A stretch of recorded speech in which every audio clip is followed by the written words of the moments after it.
할렐루야. 오늘은 4월 21일 월요일입니다. 오늘도 정신매일 예배를 통해 경건의 일상을 살아가고자 하시는 우리 큰믿음 유신교회 성도님들 사랑하고 축복합니다. 다 함께 사도신경으로 우리의 신앙을 고백하며 하나님 앞에 나아가겠습니다. 전능하사 천지를 만드신 하나님 아버지를 내가 믿사오며 그 외아들 우리 주 예수 그리스도를 믿사오니 이는 성령으로 잉태하사 동정녀 마리아에게 나시고 본디오 빌라도에게 고난을 받으사 십자가에 못 박혀 죽으시고 장사한 지 사흘 만에 죽은 자 가운데서 다시 살아나시며 하늘에 오르사 전능하신 하나님 우편에 앉아 계시다가 저리로서 산자와 죽은 자를 심판하러 오시리라. 성령을 믿사오며 거룩한 공회와 성도가 서로 교통하는 것과 죄를 사하여 주시는 것과 몸이 다시 사는 것과 영원히 사는 것을 믿사옵나이다. 아멘. 다 함께 찬송가 545장 찬양하시겠습니다.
오늘 하나님께서 우리에게 주시는 말씀은 민수기 14장 1절로 10절까지의 말씀입니다. 온 회중이 소리를 높여 부르짖으며 백성이 밤새도록 통곡하였더라. 이스라엘 자손이 다 모세와 아론을 원망하며 온 회중이 그들에게 이르되 우리가 애굽 땅에서 죽었거나 이 광야에서 죽었으면 좋았을 것을 어찌하여 여호와가 우리를 그 땅으로 인도하여 칼에 쓰러지게 하려 하는가? 우리 처자가 사로잡히리니 애굽으로 돌아가는 것이 낫지 아니하랴. 이에 서로 말하되 우리가 한 지휘관을 세우고 애굽으로 돌아가자 하매 모세와 아론이 이스라엘 자손의 온 회중 앞에서 엎드린지라. 그 땅을 정탐한 자 중 눈의 아들 여호수아와 여분네 아들 갈렙이 자기들의 옷을 찢고 이스라엘 자손의 온 회중에게 말하여 이르되 우리가 두루 다니며 정탐한 땅은 심히 아름다운 땅이라. 여호와께서 우리를 기뻐하시면 우리를 그 땅으로 인도하여 들이시고 그 땅을 우리에게 주시리라. 이는 과연 젖과 꿀이 흐르는 땅이니라. 다만 여호와를 거역하지는 말라. 또 그 땅 백성을 두려워하지 말라. 그들은 우리의 먹이라. 그들의 보호자는 그들에게서 떠났고 여호와는 우리와 함께 하시느니라. 그들을 두려워하지 말라 하나 온 회중이 그들을 돌로 치려 하는데 그때에 여호와의 영광이 회막에서 이스라엘 모든 자손에게 나타나시니라. 이는 하나님의 말씀입니다. 아멘. 할렐루야. 오늘도 말씀을 듣는 여러분의 심령 가운데 부활의 주님이 주시는 그 기쁨이 함께하여 주시기를 주님의 이름으로 간절히 축원합니다. 우리는 요즘 격동의 시대를 살고 있다, 이렇게 말할 수 있을 것 같습니다. 최근에 사회에서는 대통령 탄핵과 관련된 논의와 결정, 또 그 이전에 계엄령에 관련된 보도들까지 그 모든 과정들을 통해서 많은 사람들의 감정과 판단이 뒤흔들어지는 그런 모습들을 우리는 보았습니다.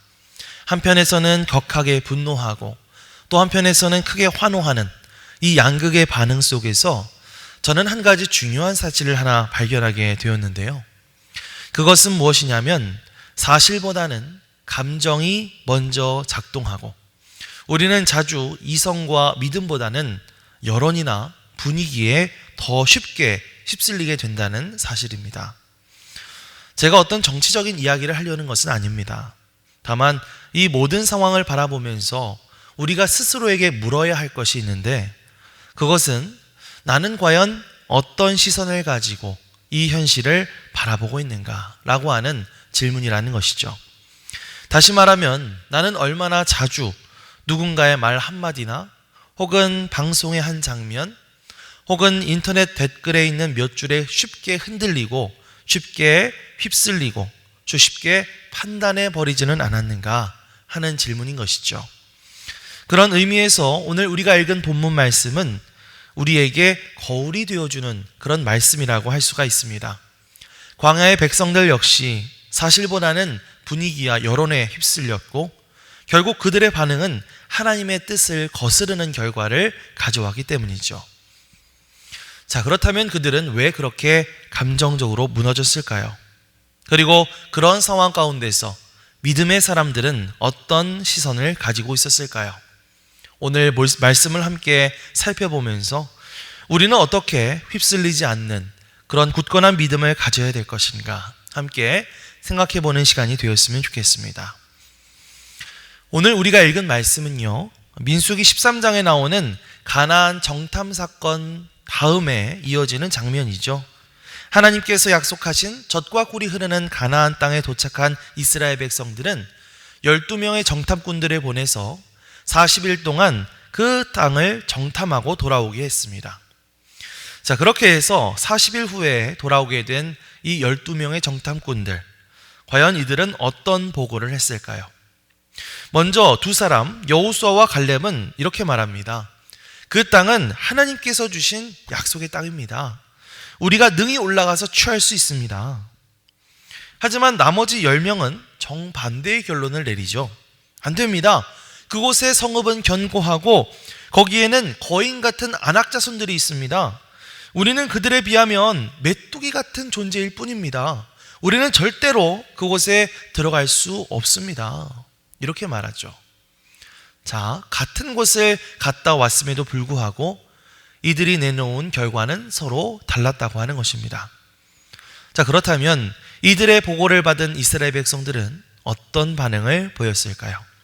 자, 우리 1절 말씀을 보시면 이렇게 말하고 있죠. 온 회중이 소리를 높여 부르짖으며 백성이 밤새도록 통곡하였더라.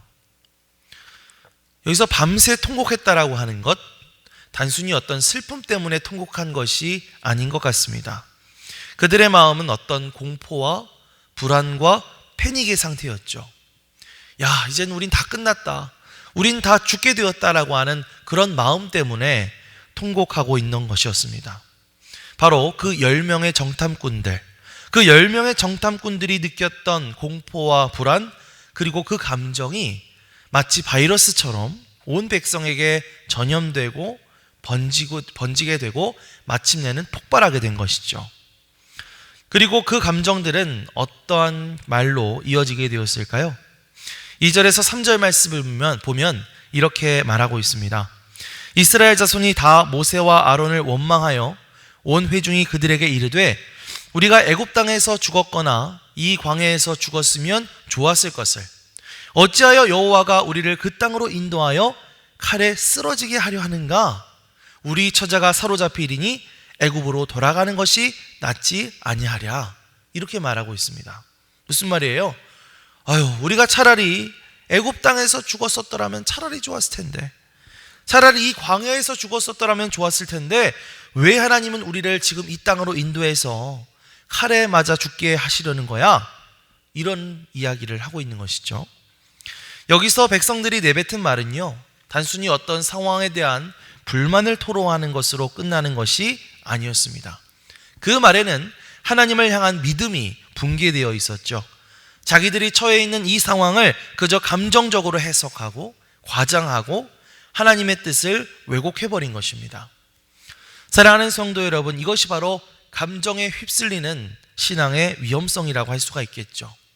우리의 감정이라고 하는 것은 자칫하면 객관적인 상황을 덮어버리고 하나님의 약속마저도 왜곡시켜 버릴 수가 있기 때문입니다.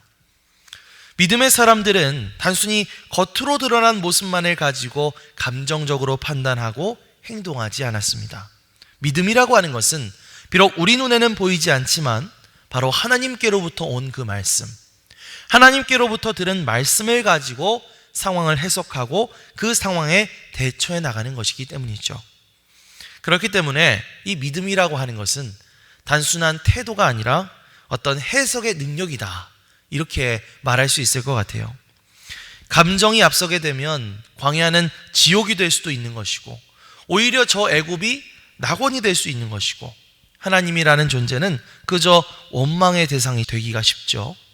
하지만 믿음이 앞서게 되면 어떻습니까? 이 광야는 훈련의 장이 되는 것이고요, 저 가나안 땅은 소망의 땅이 되는 것이고, 하나님이라는 존재는 우리를 인도하시는 인도자의 얼굴로 다시 보이게 되는 것입니다. 사랑하는 성도 여러분, 여러분은 혹시 단순히 나의 감정만을 가지고 세상을 바라보고 또 판단하고 있지는 않았습니까? 요즘 여러분의 삶에 예상치 못한 문제들이 찾아왔을 때, 왜 나한테만 이런 일이 생기는 거야? 짜증나. 하나님 정말 나와 함께 계시는 거 맞아? 이런 생각들만 자꾸만 든다면 그것은 여러분의 감정이 여러분의 해석을 주도하고 있다는 신호일 수도 있다는 사실 기억하시기 바랍니다. 하지만 오늘 말씀을 통해서 하나님은 우리에게 이렇게 말씀하고 계시는 것 같아요. 단순히 감정으로만 반응하지 말고 믿음의 눈을 가지고 세상을 바라보라 라고 하는 것이죠. 여러분, 믿음은 현실을 무시하지는 않습니다. 그러나 믿음이라고 하는 것은 그 현실을 넘어서서 하나님의 말씀으로 그 현실을 새롭게 해석하는 힘이 되는 것이죠. 그리고 그 믿음을 가진 자에게 하나님께서 길을 열어주실 줄 믿습니다. 자, 이렇게 해서 이스라엘 백성들의 통곡과 원망이 절정에 달했을 때 그들의 말이 이제는 행동으로 옮겨지게 되는데요. 자, 우리 4절 말씀을 함께 봅시다. 이에 서로 말하되 우리가 한 지휘관을 세우고 애굽으로 돌아가자 하매. 자, 이 말은 단순한 제안이 아니죠. 이것은 하나님의 구원 역사를 스스로 부정하겠다는 결정이고 하나님께서 세우셨던 질서를 무너뜨리겠다는 시도인 것입니다. 저 하나님이 세운 모세와 아론은 안 되겠어. 이제는 우리가 새로운 리더를 세워서 옛날처럼 애굽으로 돌아가자, 이렇게 말하고 있는 것이죠. 여러분, 이 말은 정말 공동체 안에서 너무나 위험한 말입니다. 하나님의 뜻이 아니라 자신의 감정이 앞선 말, 이런 말이 바로 공동체 전체를 위기로 몰아넣는 말이 되기 때문이죠. 자, 그런데요, 이러한 급박한 상황 가운데서 이 말을 들었던 모세와 아론은 과연 어떤 반응을 보였을까요? 5절입니다. 모세와 아론이 이스라엘 자손의 온 회중 앞에서 엎드린지라. 자, 우리는 여기에서 참된 영적 리더의 태도를 보게 되죠. 모세는 자신이 공격받고 공동체가 무너질 위기에 처하게 되었을 때 그저 말로 맞서 싸우지 않았다는 것입니다. 그것을 논리적으로 설명하려 하지 않았습니다. 그저 그는 하나님 앞에 무릎을 꿇을 뿐이었죠. 회중 앞에서 엎드렸다라고 하는 말, 이 말은 단순한 겸손의 제스처를 의미하는 것만이 아닙니다. 그것은 하나님 앞에 나아가 엎드리고 탄원하고 하나님 앞에 중보했다고 하는 것이죠. 주님, 이들은 지금 분노와 실망감에 빠져 있습니다. 지금 이 상황은 사람의 말로 해결할 수 없습니다. 주님이 도와주셔야 합니다. 이것이 바로 모세와 아론의 마음이고 기도 제목이었을 것입니다. 사랑하는 성도 여러분, 우리가 신앙생활을 하다 보면 이런 순간이 찾아올 때가 있습니다.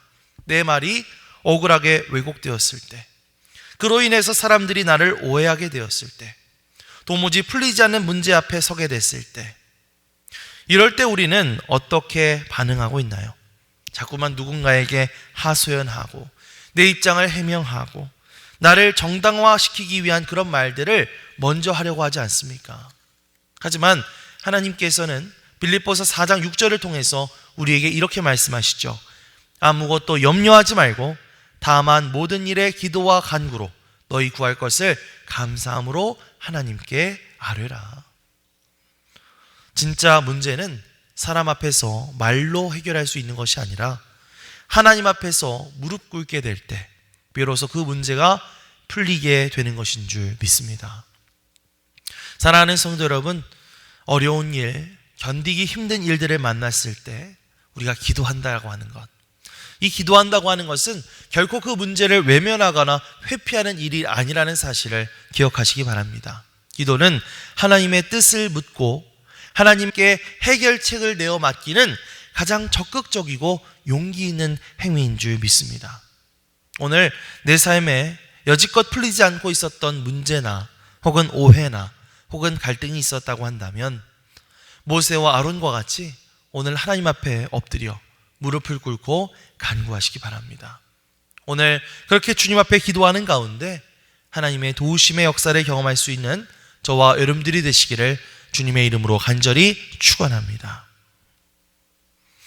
자, 이 모든 상황을 지켜보고 있었던 여호수아와 갈렙, 이들의 심정은 과연 어땠을까요? 정말 마음이 찢어질 듯이 아팠겠죠. 그래서 백성들 앞에 나서서 외치기 시작합니다. 6절에서 8절입니다. 그 땅을 정탐한 자 중 눈의 아들 여호수아와 여분네 아들 갈렙이 자기들의 옷을 찢고 이스라엘 자손의 온 회중에게 말하여 이르되 우리가 두루 다니며 정탐한 땅은 심히 아름다운 땅이라. 여호와께서 우리를 기뻐하시면 우리를 그 땅으로 인도하여 들이시고 그 땅을 우리에게 주시리라. 이는 과연 젖과 꿀이 흐르는 땅이니라. 아멘. 자, 성경 말씀에서 옷을 찢는다라는 표현이 있는데요, 여기서 옷을 찢는다라고 하는 것은 슬픔과 통곡 그리고 절박함의 표현이라고 할 수가 있겠죠. 즉 그들은 지금 하나님을 향한 이 공동체의 불신과 반역 앞에 절망하고 통곡하면서 외치고 있는 것입니다. 그 땅은 정말 심히 아름다운 땅이다. 하나님께서 기뻐하시면 우리에게 그 땅을 주실 것이다. 그들은 우리의 밥이다. 하나님이 우리와 함께 계신다. 두려워하지 말라. 여러분, 이 고백은 단순한 낙관주의나 무모한 결단이 아닌 것이죠. 하나님의 약속을 믿는 사람들의 담대한 고백인 줄 믿습니다. 자, 이들은 마찬가지로 함께 거인족을 보았고 견고한 성읍들도 보았습니다. 다른 정탐꾼들이 본 것과 똑같았죠. 하지만 그들이 해석하는 것은 달랐습니다. 왜 그랬을까요? 그들은 바로 하나님의 시선을 가지고 하나님의 눈을 가지고 그 모습들을 바라보았기 때문입니다. 그들은 하나님의 말씀과 하나님의 약속을 굳게 믿었기 때문에 하나님의 눈, 하나님의 시선으로 가나안 땅을 바라볼 수가 있었던 것이죠. 그리고 이스라엘 백성들의 그 분위기에 자기들도 덩달아 휩쓸리는 것이 아니라 그 가운데서 중심을 잡고 담대하게 나아가자 이야기할 수가 있었던 것입니다. 사랑하는 성도 여러분, 오늘날 우리가 살아가고 있는 이 세상도 다르지 않습니다. 야, 그건 안 돼. 요즘 세상에 그런 순진한 믿음으로 어떻게 살아? 적당히 타협하면서 사는 게 진짜 지혜로운 거지. 이렇게 수많은 목소리가, 수많은 분위기가 우리를 끊임없이 흔들어대고 있습니다. 그리고 우리는 쉽게 다수의 분위기에 따라 판단하고 움직일 때가 많지요. 하지만 믿음은 그저 남들이 다 그렇게 말한다고 그 다수의 소리를 따르는 것이 아닙니다. 믿음은 하나님의 시선의 관점에 따라 이 세상을 바라보고 해석하는 것이죠. 로마서 12장 2절 말씀을 보면 성경은 이렇게 말합니다. 너희는 이 세대를 본받지 말고 오직 마음을 새롭게 함으로 변화를 받아 하나님의 선하시고 기뻐하시고 온전하신 뜻이 무엇인지 분별하도록 하라. 아멘.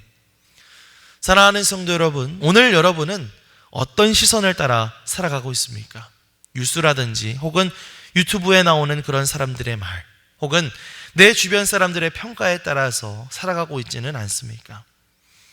아니면 혹시 하나님의 말씀을 따라 살고 있습니까? 단지 많은 사람들의 말이 나를 이끄는 것이 아니라 여호수아와 갈렙처럼 하나님의 시선을 붙들고 그렇게 하나님의 시선에 이끌림 받고 살아갈 수 있는 저와 여러분들이 되시기를 주님의 이름으로 간절히 축원합니다. 그렇게 마지막 10절 말씀을 보면 모세와 아론이 하나님 앞에 엎드리게 되고 여호수아와 갈렙이 이스라엘 백성들 앞에 소리치게 될 때 백성들은 이들을 돌로 쳐 죽이려고 하죠. 하지만 바로 그때 하나님의 영광이 나타나서 그 백성들을 막아서게 됩니다. 하나님의 시선, 하나님의 관점을 가지고 살아가는 사람들에게는 이렇게 세상에 어려움과 핍박이 있을 수도 있겠지만 다른 한편으로는 그 가운데 하나님의 영광과 하나님의 도우심이 그 믿음의 사람과 함께 하는 줄 믿습니다. 그래서 히브리서 10장 말씀을 보면 이런 구절이 있습니다. 그러므로 너희 담대함을 버리지 말라. 이것이 큰 상을 얻게 하느니라 라고 말하고 있습니다. 오늘 이 말씀을 기억하면서 주님, 오늘 하루도 이 세상의 분위기에 휩쓸리지 않고 내 믿음의 발걸음을 걸어가게 하여 주옵소서. 주님, 그런 날을 계속해서 지켜주시고 나와 함께하여 주옵소서. 그렇게 기도하며 나아갈 수 있는 저와 여러분들이 되시기를 주님의 이름으로 간절히 축원합니다. 아멘. 기도하겠습니다. 사랑과 은혜가 풍성하신 하나님 아버지, 감사합니다. 감정이 휘둘리기 쉬운 우리에게 이 시간 믿음의 시선을 허락해 주시니 감사합니다. 문제 앞에서 말보다 먼저 무릎 꿇는 사람이 되게 하시고 다수의 소리가 아닌 하나님의 시선을 따라 살아가게 하여 주옵소서. 오늘도 흔들리지 않는 믿음으로 세상을 이기게 하여 주옵소서. 감사드리며 예수 그리스도의 이름으로 기도드리옵나이다. 아멘. 하늘에 계신 우리 아버지여, 이름이 거룩히 여김을 받으시오며 나라가 임하시오며 뜻이 하늘에서 이루어진 것 같이 땅에서도 이루어지이다. 오늘 우리에게 일용할 양식을 주시옵고 우리가 우리에게 죄 지은 자를 사하여 준 것 같이 우리 죄를 사하여 주시옵고 우리를 시험에 들게 하지 마시옵고 다만 악에서 구하시옵소서. 나라와 권세와 영광이 아버지께 영원히 있사옵나이다. 아멘.